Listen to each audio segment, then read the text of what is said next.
Hello and welcome to Mtoto News Insight, where we bring you news and information about children as it comes to our desk. I am Anne Wambui. With the increasing cases in issues like child marriage, early pregnancies and FGM, REPSI in conjunction with the government and other non-governmental organizations have come up with a university course which will help experts and teachers to give proper education to our children. Dennis Njoroge with more. Founded in 2002 in South Africa, the Regional Psychosocial Support Initiative REPSI works in 13 countries within East and Southern Africa where child marriage is highly prevalent. The countries include Angola, Botswana, Kenya, Lesotho, Malawi, Mozambique, Namibia, South Africa, and Zimbabwe. We are working with children, trying to mainstream psychosocial support to all children programs through government departments and other partners from NGOs and the faith-based organization and institution. REPSI provides capacity building and leads advocacy for sustained psychosocial support, mainstreaming into programs and services for girls, boys, families, and communities in East and Southern Africa so that they can live with hope, dignity, and happiness.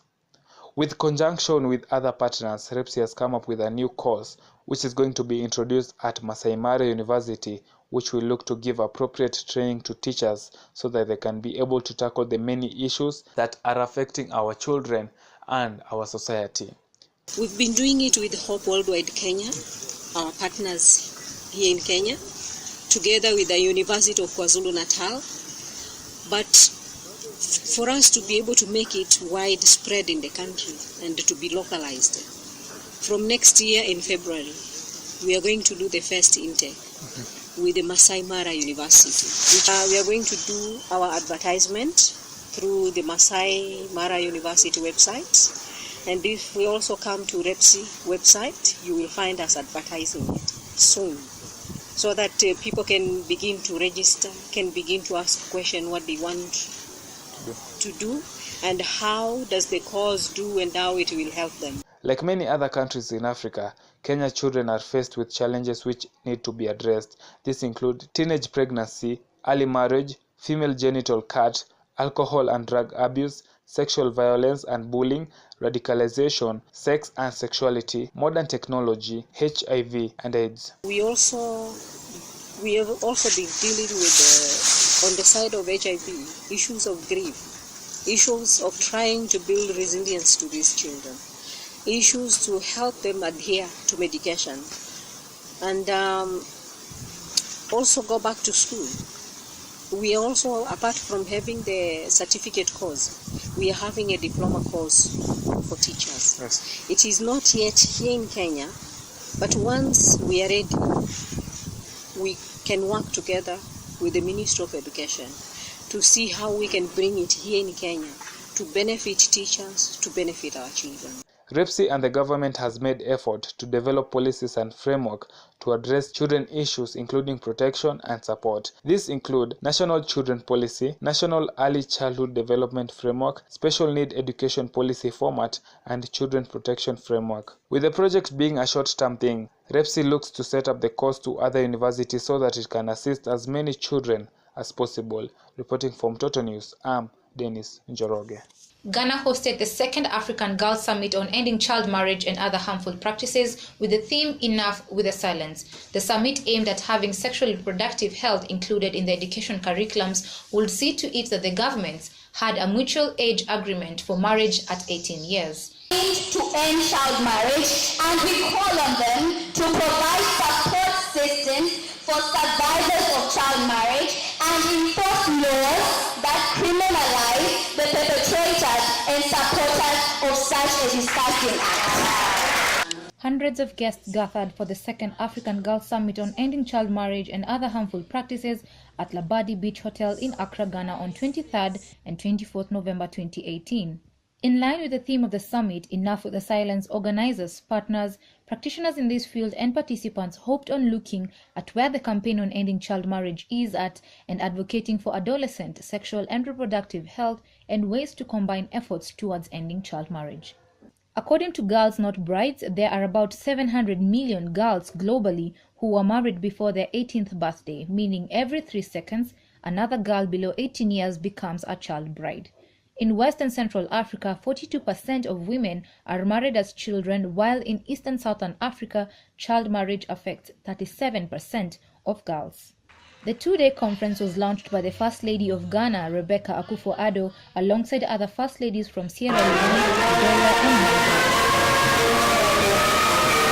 The First Ladies were included in this conference that child marriage is not a political matter to them, but a personal journey they are pursuing and being the set pacers in ending child marriage.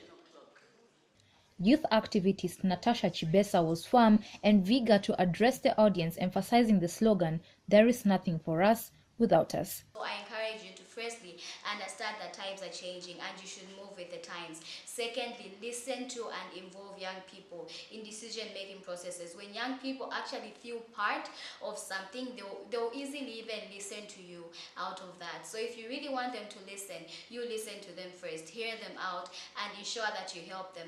Another thing is create a free space for them to actively participate at those levels. In their homes, if a girl wants to say something, let her say it. If you've got both boys and girls in the house who have to wash dishes, try asking the boys to do it, especially if the girls have got work to do. And also just to show them that both of them have to work. It starts from the small things. If a girl can't express herself in your household, you don't expect her to stand up for presidency at the end of the day. From the communique, it was recommended that all countries establish 18 years as the minimum age of marriage in national laws as stipulated in the African Common Position on Ending Child Marriage. National governments were recommended to develop, implement, and invest in existing impactful programs through sexual reproductive education.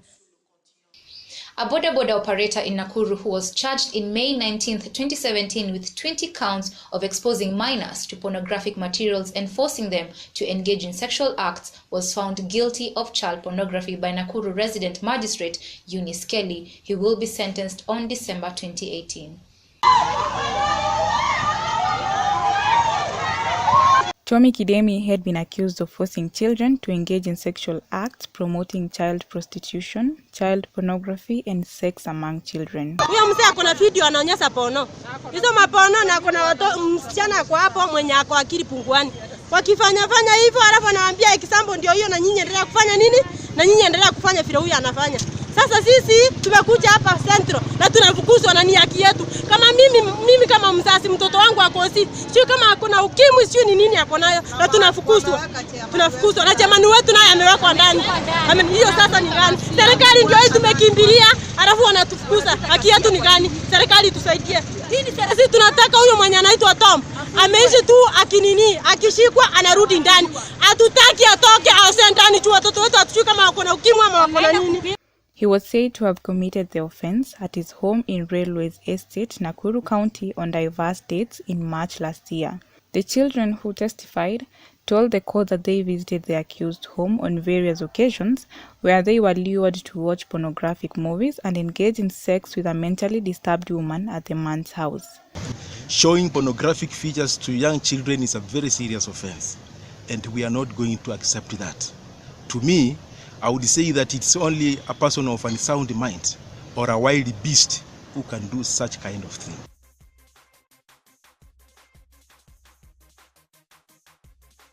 He also pleaded for leniency, quoting he was a father of 5 and his wife had no job, thus making him the breadwinner. Reporting from Chocho News, my name is Miriam Jomo. In discussing issues that face children, it is important to not only talk about children, but to talk with and to children. Joining in the spirit of the Universal Children's Day on 20th November 2018, children and family communities took over to the streets to inspire others to help make age-appropriate HIV information and treatment more accessible.